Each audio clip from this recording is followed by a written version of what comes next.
Assalamualaikum warahmatullahi wabarakatuh.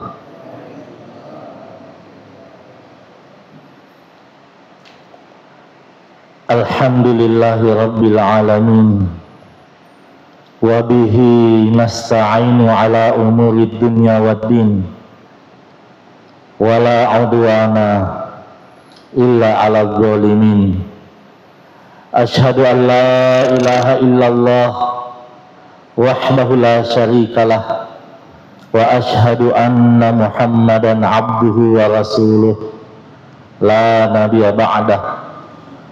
Allahumma salli wa sallim ala nabiyyina Muhammadin wa ala alihi wa sahbihi ajma'in. Ya Allah ya Rahman, ampuni dan rahmati kami semua ya Allah. Ampuni dan rahmati kedua orang tua kami, baik yang masih hidup maupun yang telah mendahului kami, dan masukkanlah kami ke dalam syurga-Mu yang paling tinggi.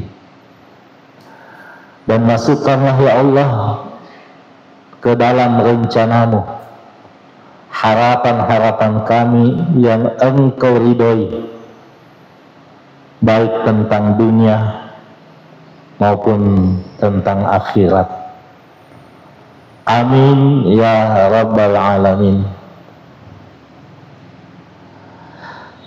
Kaum muslimin dan muslimah yang dimuliakan Allah Subhanahu wa taala, sebelum Jumat tadi saya ditelepon Ustaz Nasrullah bilang bisa keisi di Tijarah kosong ini maghrib isya. Saya rasa ini kebaikan. Kebaikan tidak boleh ditolak. Kebaikan itu surga. Jadi ketika kita menolak kebaikan, secara tidak langsung kita menolak surga. Jadi lama-lama aku jawab, insya Allah.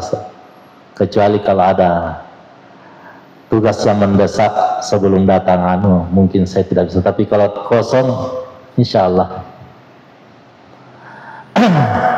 Pada kesempatan yang mulia dan berbahagia ini, insya Allah kita akan sama-sama merenungkan tentang pentingnya sholat di awal waktu.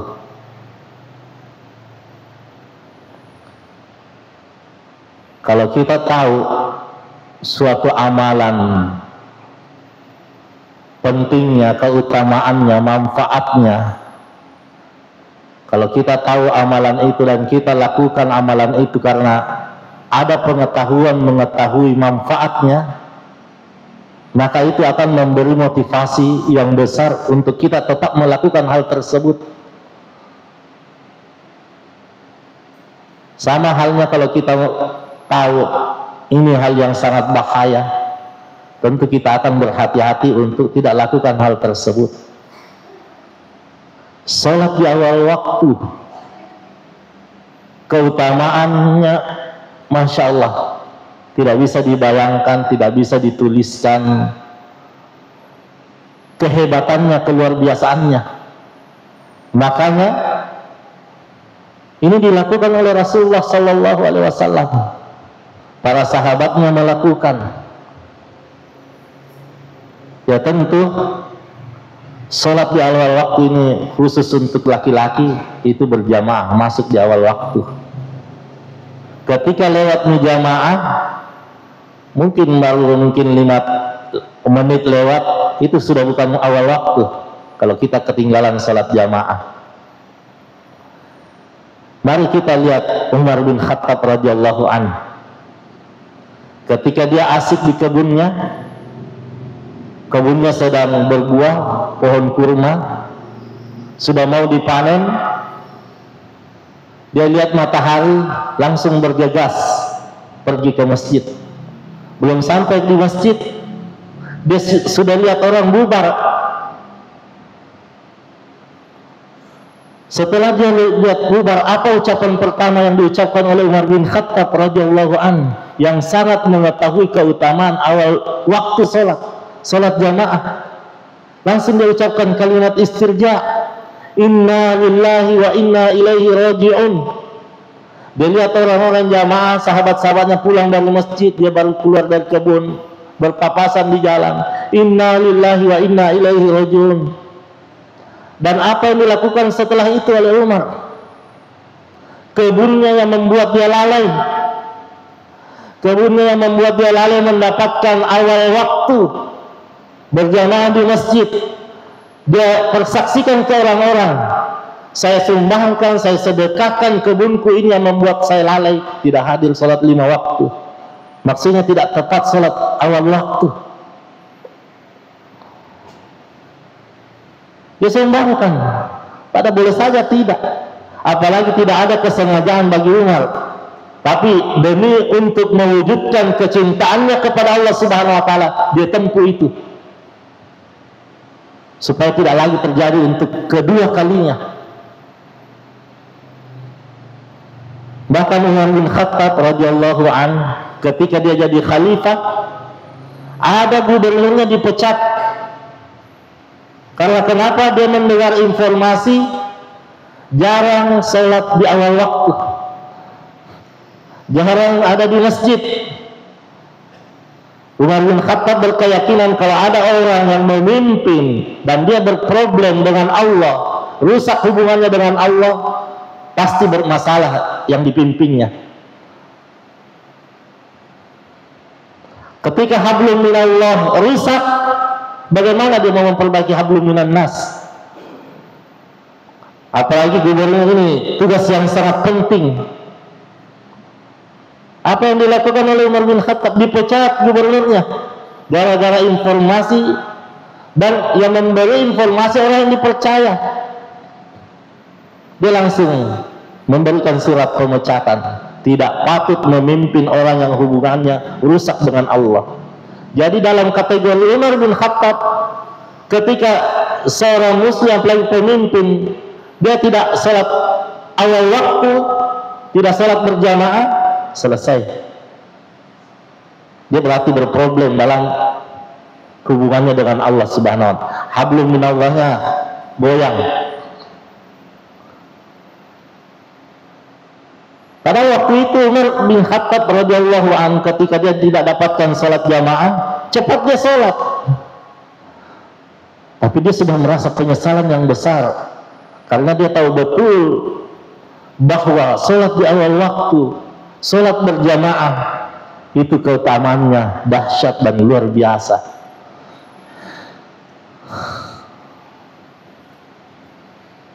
Kira-kira ada yang bisa lakukan seperti Umar? Kenapa ini sekarang, maaf, pejabat-pejabat yang memegang kebijakan-kebijakan di daerah, ya, provinsi, apalagi di pusat,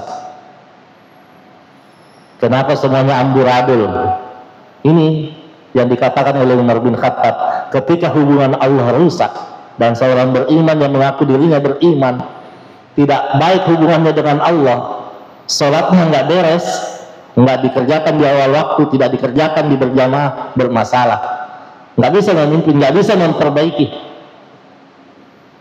Jadi jangan heran kalau nggak bagus keadaan. Nanti bagus keadaan ketika orang-orang yang bagus yang memimpin, yang dekat dengan Allah, yang sholat 5 waktunya ini betul-betul diperhatikan, di awal waktu dikerjakan dengan cara berjamaah. Apalagi kalau misalnya waktu sholat melanjutkan rapatnya, ya Allah, lebih besar urusan dunia daripada Allahu Akbar. Karena Allahu Akbar itu maknanya Masya Allah tidak bisa dijelaskan dengan bahasa supaya kita paham betul. Allahu Akbar, kita bahas sedikitnya Allahu Akbar. Karena ateis bertanya kepada ulama, kenapa Tuhannya orang beriman, orang Islam tidak bisa dilihat? Padahal katanya Allahu Akbar, Maha Besar. semestinya bisa dilihat. Katanya Allahu Akbar, paling besar, maha besar, tidak ada yang melebihinya. Apa jawab ulama? Jawabannya ada pada kata-katamu.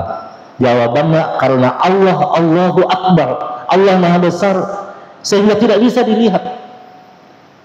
Kenapa? Jarak pandang manusia terbatas. Mungkin baru beberapa kilometer kita sudah tidak lihat apa yang ke depan.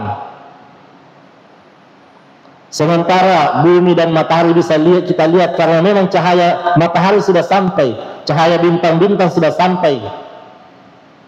Itu kita bisa lihat jarak jauh. Ya. Bagaimana kita bisa lihat Allahu Akbar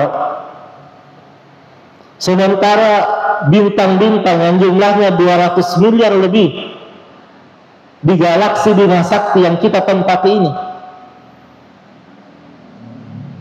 dan jutaan bahkan miliaran, ada miliaran lebih bintang lebih besar daripada matahari.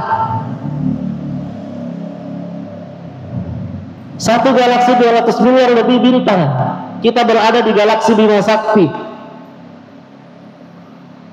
Dan ternyata galaksi yang ada di alam semesta ini sampai pengetahuan manusia tertinggi sekarang berjumlah kurang lebih 200 miliar juga. Semua bintang, semua galaksi masih ada di langit dunia. Maksudnya itu di langit dunia, masih di langit pertama. Nah, dijelaskan di dalam Al-Quran, langit ada 7 lapis langit. Dan itu lapisan kedua. Ketika bintang-bintang dan galaksi ada di sini, lapisan pertama. Lapisan kedua jauh lebih besar, jauh lebih luas. Lapisan ketiga jauh lebih besar, jauh lebih luas. Lapisan keempat jauh lebih besar, jauh lebih luas. Sampai lapisan ketujuh jauh lebih besar, jauh lebih luas. Bagaimana kita bisa lihat Allah? Sementara arasnya Allah dibandingkan langit 7 ini langit yang 7 tadi ini bagaikan cincin di padang pasir kalau mau dibandingkan dengan arasnya Allah. Sementara dijelaskan di dalam Al-Quran, was-samawati matwiyatun biyamini, semua langit-langit yang ada di dalam semesta ini berada dalam genggaman Allah Subhanahu wa ta'ala.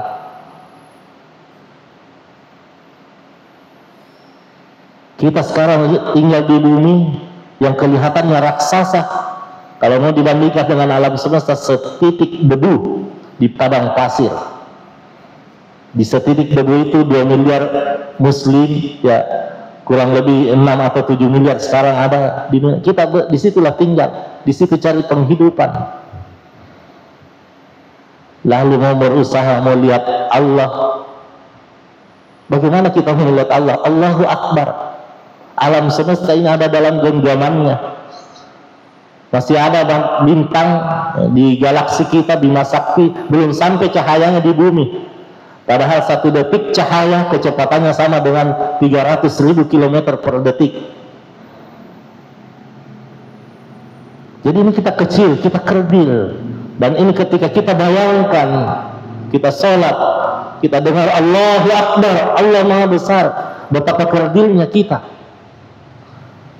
Inilah hikmahnya mengapa Allahu Akbar terulang 4 kali di azan, supaya semua dunia yang kecil itu kita tinggalkan ketika ada azan. Kelihatan muazin yang panggil, tapi kalau bicara hakikat, Allah Subhanahu wa ta'ala yang memanggil kita untuk datang ke masjid. Apa keutamaannya di awal waktu? Masya Allah. Pertama, orang yang kerjakan sholat di awal waktu, bagi laki-laki tentu ini berjamaah maksudnya. Jadi kalau perempuan ada yang tidak berjamaah karena perempuan tidak wajib, usahakan awal waktu azan langsung berwudu, cepat berwudu, tinggalkan aktivitas. Utsman bin Affan berkata, orang yang senantiasa melakukan sholat di awal waktunya, mencontoh Rasulullah sallallahu alaihi wasallam, mengikuti Rasulullah sallallahu alaihi wasallam, dia dicintai oleh Allah Subhanahu wa taala. Masya Allah, cinta yang terbesar adalah ketika Allah mencintai hambanya. Allah cinta kepada pelaku-pelaku 5 waktu di awal waktu, sholat berjamaah seperti ini. Satu saja ini sebenarnya sudah cukup. Kita akan termotivasi dapat cintanya Allah kalau kita di awal waktu. Pencipta alam semesta yang menguasai segala sesuatu, yang mengatur segala sesuatu, memiliki segala-galanya, bahkan kita pun miliknya, itu yang mencintai kita. Padahal cintanya bupati kepada seseorang udah cukup membanggakan bagi dirinya, apalagi meningkat-meningkat lagi sedikit, gubernur suka orang itu, apalagi kalau presiden yang suka. Bupati, gubernur, presiden ada batas kekuasaannya, ada waktu lemahnya, ada batas umurnya. Bagaimana menurut kita ketika Allah Subhanahu wa taala yang mencintai kita? Bisa dikatakan beres hidupnya, Allah yang atur. Allah yang atur. Kalau kita berkata bagaimana banyak kelihatan bagus sholatnya, tapi kenapa banyak masalahnya, banyak problemnya kelihatan, kita cuma melihat di luarnya. Padahal ketika Allah Subhanahu wa taala memberi masalah, senantiasa di situ terselip kasih sayangnya, ada hikmah di balik itu. Mungkin Allah Subhanahu wa taala ingin melihat kesabaran kita lagi lebih bisa meningkat, keimanan kita kepada yang lebih meningkat, ibadah kita lebih mantap, doa-doa kita lebih khusyuk. Karena ketika orang bermasalah berdoa di sujud-sujud terakhirnya itu tumpah semua. Terkadang kata-kata berbarengan dengan air mata keluar ketika masalah memuncak. Allah harap itu, Allah rindu. Kalau nggak ada masalah, biasa-biasa orang berdoa. Ini satu saja sebenarnya kalau kita mau padahal yang diucapkan oleh Utsman bin Affan ada 9. Berapa waktunya kita renungkan ya. Yang kedua, kata Utsman bin Affan radhiyallahu an, orang yang sholat di awal waktu dia mendapatkan ketenangan hidup, ketentraman batin, kebahagiaan di dunia ini dia pasti dapatkan. Ini sudah janji pasti dari Allah dan janji pasti dari Rasulullah sallallahu alaihi wasallam. Semua manusia yang ada di dunia ini, dari Adam sampai manusia yang terakhir, ketika dia hidup dan waras, pasti ingin hidup bahagia, pasti berusaha agar bagaimana bahagia. Tapi kebanyakan manusia dalam mencapai ingin didapatkan ketenangan, kebahagiaan, salah jalan, karena bukan petunjuk Allah yang dia pakai. Banyak orang menyangka dengan banyaknya harta bisa tenang, bisa bahagia. Sebelum saya tadi kesini ketemu dengan Ustaz Dayat, ada orang kayanya Singapura meninggal. Berapa yang dia tinggalkan? 210 triliun untuk ahli warisnya. Penuh kapang ini uang 100.000 kalau disusun di sini 210 triliun. Itu nak tinggalkan. Makanya ada kata-kata bijak, jangan mati-matian untuk mendapatkan sesuatu yang tidak bisa dibawa mati. Tapi berusahalah, mati-matianlah untuk dapatkan sesuatu yang bisa dibawa mati. Makanya orang cerdas, dia dapat harta banyak, cepat dia kirim di akhirat, diamankan. Sudah saham pastinya, abadi akan menemani sampai di alam kubur, sampai di hari kemudian nanti. Itu orang cerdas. Bayangkan Khadijah, istrinya Rasulullah SAW, sebelumnya kekayaannya bagaimana?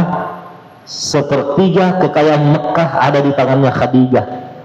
Tetapi ketika Khadijah radhiyallahu anha meninggal, semua kekayaannya itu dikirim ke akhirat. Ini orang cerdas, karena dia yakin dengan memberi itulah milik kita yang sejati, miliknya yang sejati. Sampai-sampai kain kafannya tidak ada, dia pakai sorbannya Rasulullah SAW untuk mandi. Begitu habis hartanya, dia pergunakan di jalan Allah, dia kirim di akhirat.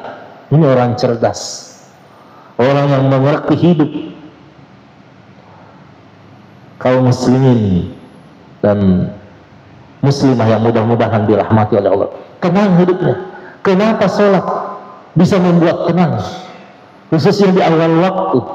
Di samping mencontoh Rasulullah sudah bersabda 14 abad yang lalu, sallu kama ra'aitumuni usalli, salatlah kalian sebagaimana kalian lihat saya salat.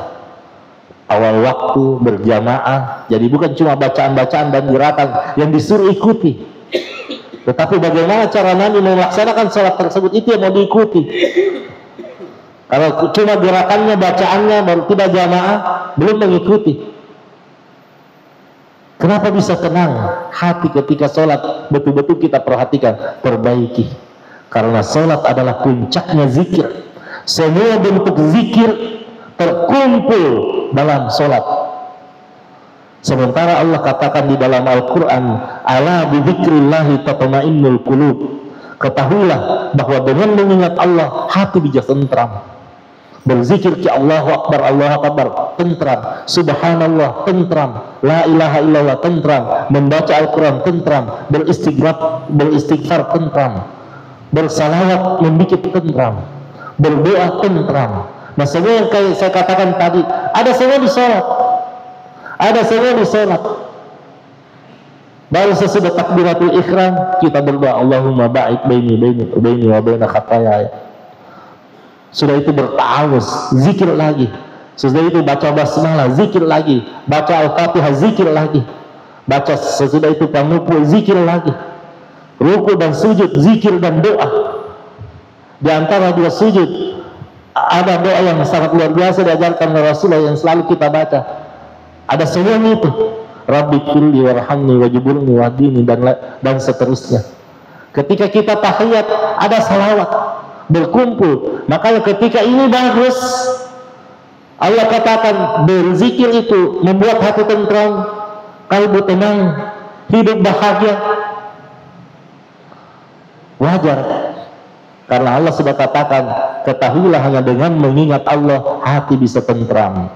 Makanya orang yang bagus sholatnya kelihatan dia tidak bermasalah, padahal boleh saja masalahnya jauh lebih besar daripada masalah yang kita hadapi.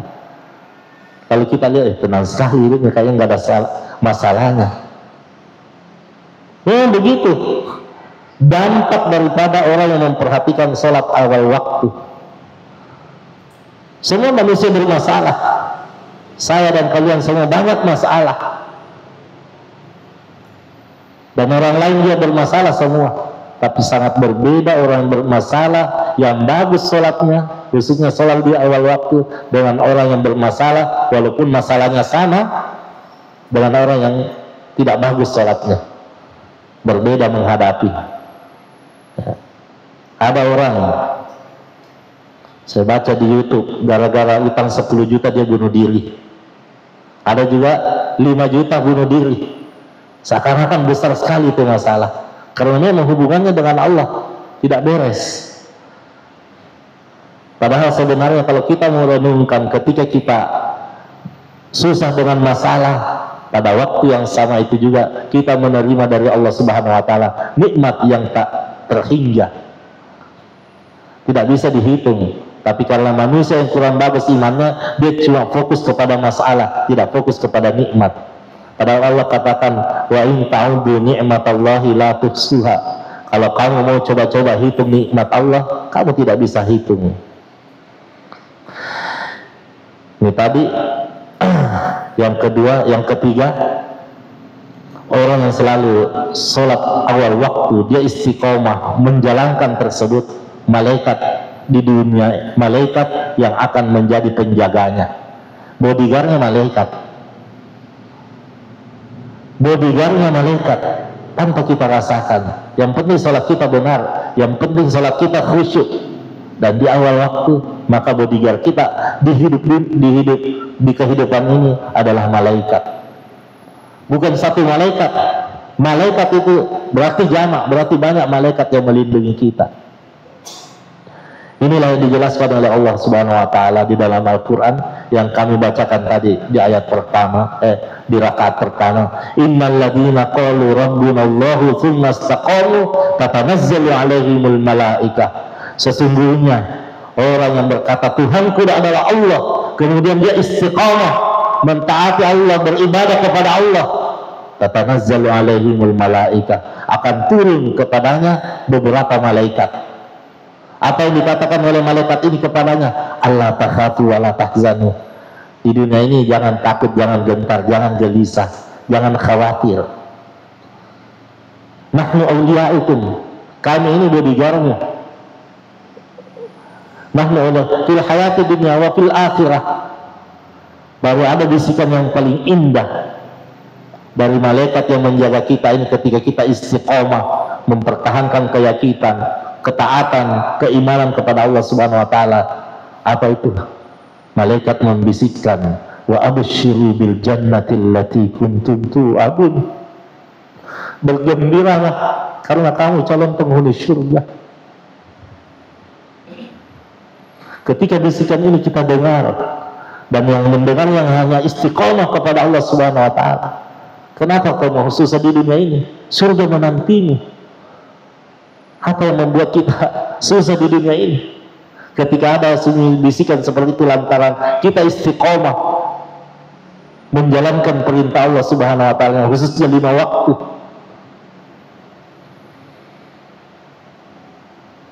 Kemudian yang keempat, tadi yang pertama apa tadi? Kalau kita dicintai Allah. Yang kedua, sudah dicintai Allah, malaikat akan melindungi. Yang kedua tadi apa itu?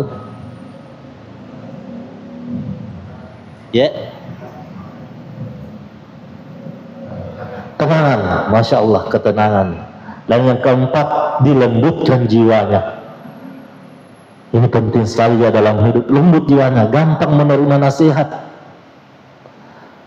Asal dia tahu itu nasihat berasal dari Allah dan Rasulnya, dia terima itu, gampang sekali. Gampang mengikuti nasihat, gampang meninggalkan maksiat. Itu jiwa yang lembut, dilembutkan hatinya oleh Allah Subhanahu wa taala. Karena banyak manusia, a'anzartahu am lam tundirhum, kau beri peringatan, kau beri nasihat atau tidak, sama saja bagi mereka. Mereka tidak berubah. Tapi ada orang, mungkin cuma dia dengar-dengar di YouTube, dengar-dengar sepintas, atau ayat dia dengar singkat, dia tahu artinya, dia langsung Masya Allah. Dia buka-buka di YouTube, dia lihat peristiwa di Gaza, anak-anak kecil ya dibantai mati bergelimpangan, meneteskan air mata. Itu perkara tanda lembut jiwa. Kita bisa merasakan apa yang dirasakan penderitaan saudara-saudara kita. Itu kelembutan jiwa. Ini sangat penting. Ini juga luar biasa. Dan yang kelima, dia akan mudah melewati sirat. Ya, apa itu sirat? Jembatan. Semua manusia nanti ketika sudah dihisab oleh Allah Subhanahu wa taala, juga sudah tahu tempat kembalinya. Semua kitab-kitab sudah dibagikan secara adil, dia sudah tahu tempat kembalinya. Ada namanya sirat, jembatan. Rasulullah katakan jembatan itu bagai rambut, bagaikan dibelah 7, begitu kecilnya.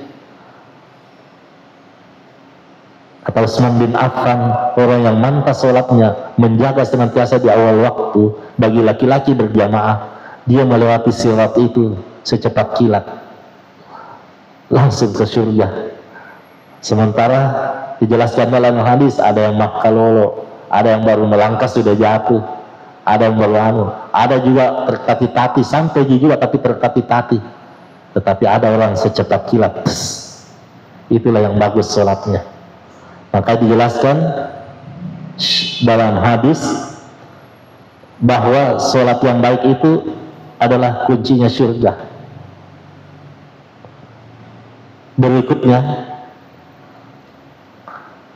adalah diselamatkan dari api neraka. Masya Allah, diselamatkan dari api neraka. Di akhirat kelak, ya, cuma 2 tempat. Kita tahu semua ini, tetapi ketika pengetahuan ini masuk di jiwa, di kalbu, bahwa ada 2 tempat yang menanti semua manusia, kita tidak bisa mencari tempat yang ketiga, atau mau bilang, tidak usah ini saya surga atau neraka, yang penting di tempat lainnya saja. Tidak bisa. Karena di dunia ini semua manusia sebenarnya sadar atau tidak disadari, dia sudah memilih tempatnya. Makanya Allah jauh-jauh katakan di dalam Al-Quran di surah Al-Kahfi, "Faman syaa falyu'min wa man syaa falyakfur." Siapa yang mau beriman silakan ya, pilih, ini jalannya. Wa man syaa falyakfur, siapa yang mau kafir ingkiat, ini jalannya, pilih. Kita sudah pilih jalan kita. Makanya sangat penting ketika kita hidup di dunia ini, libatkan Allah Subhanahu wa Ta'ala agar kita memilih pilihan yang tepat. Karena banyak juga orang yang mengatakan dirinya mau pilih surga, tapi perbuatannya langkah-langkah ke neraka yang dia kerja. Amo pemabok itu nakode nanamabok melok ke tanah surga, ya melok kak. Dia nasib pada dia nas puasa, nakuan ni mabok nih. Tapi kalau lihat dia mau masuk surga, mau. Ada juga banyak begitu. Libatkan Allah supaya tidak salah pilih, supaya kita terus mendapat bimbingan taufik dari Allah Subhanahu wa Ta'ala, tidak dipalingkan dengan dunia yang singkat ini. Ada 2 menanti, neraka dan surga. Kita tidak bisa menghindar. Dan kita tidak bisa menuduh Allah ketika masuk neraka. Bagaimana kita tuduh Allah zalim, kenapa saya neraka? Padahal di dunia kita dikasih waktu yang banyak untuk memilih. Kira-kira ada yang paksa kita masuk ke masjid ketika azan? Banyak orang tidak hadir, ada yang paksa jangkau ke masjid, tidak ada yang paksa. Dia sendiri yang tidak mau ke masjid. Padahal Allah yang panggil. Baru panggilannya Allah, hayya 'alas salat, mari salat. Hayya 'alal falah, mari mendapatkan kebahagiaan, keberuntungan, kesuksesan, kemenangan. Masya Allah, 5 kali Allah panggil kita setiap hari. Akan dijauhkan dari neraka. Dan kata Utsman bin Affan, dimasukkan ke dalam surga. Itulah impian orang-orang yang hebat. Orang yang terhebat adalah orang yang mampu sampai di surga. Itulah orang hebat, itulah orang-orang sukses, itulah orang-orang yang bahagia. Semestinya inilah yang kita betul-betul berusaha semaksimal kemampuan, bagaimana langkah terakhir kita itu ada di surga. Nikmat surga bagaimana? Istananya surga yang didapatkan bagi satu orang beriman seluas langit dan bumi, tidak dibatasi lagi dengan waktu dan ruang kalau mau pindah-pindah orang.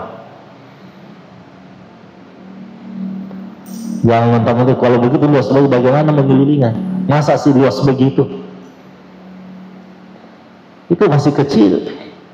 Kalau tiap minggu ada 10 miliar orang masuk, masih kecil. Langit bumi saja baru 1 galaksi. Ini sudah miliaran, 200 miliar lebih bintang. Jadi kalau 10 miliar dia orang masuk surga masih kecil, baru 1 galaksi sudah cukup melebihi. Kita bebas kemana-mana. Karena apa yang kita inginkan di dalam surga, wah insya Allah langsung diwujudkan Allah. Nggak pakai lama. Mau ketemu Rasulullah, selama ini kita tidak pernah lihat, cuma dengarkan sabda-sabdanya, hadis, langsung kita bisa ngobrol dengan dia. Mau ketemu Abu Bakar, bisa ngobrol dengan dia. Umar bin Khattab bisa ngobrol dengan dia.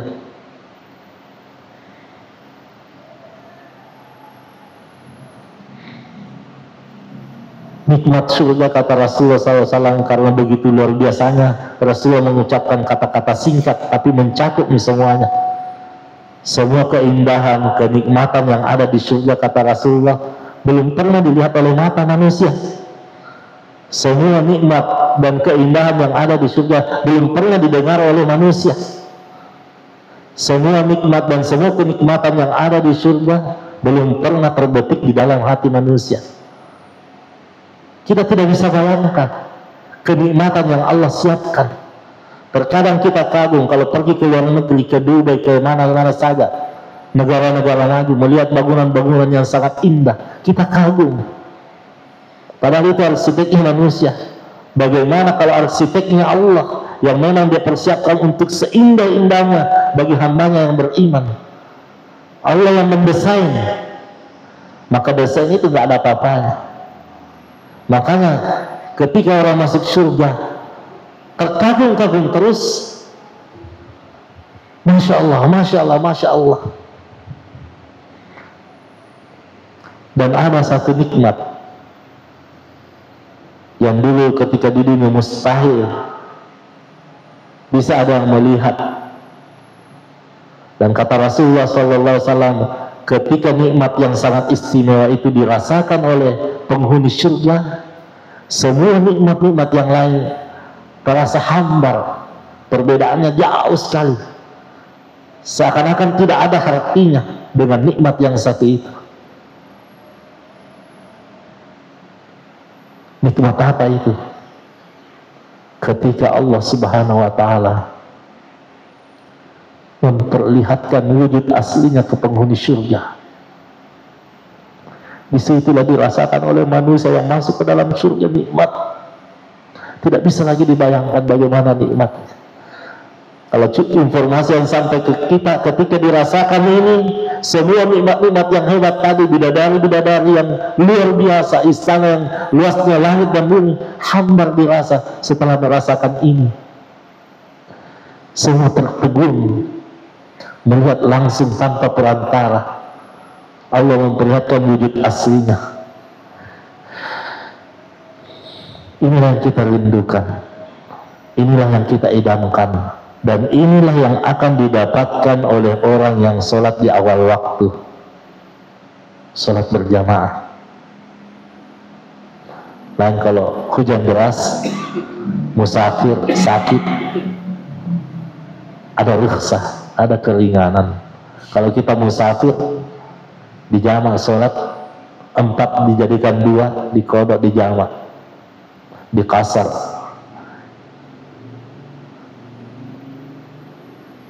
Kaum muslimin dan muslimah yang mudah-mudahan dirahmati oleh Allah Subhanahu wa Ta'ala, saya kira demikian.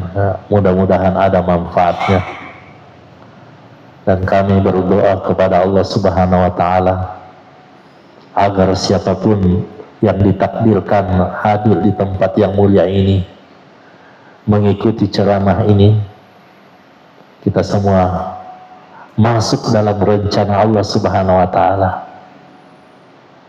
untuk senantiasa istiqomah mentaati Allah Subhanahu wa Ta'ala kapan dan dimanapun kita berada, sehingga kita berkumpul di dunia seperti ini, insya Allah di akhirat akan dikumpulkan lagi oleh Allah Subhanahu wa Ta'ala di surga yang penuh dengan kenikmatan. Pas masuk waktu. Hadanallahu wa iyyakum ajma'in. Wassalamualaikum warahmatullahi wabarakatuh.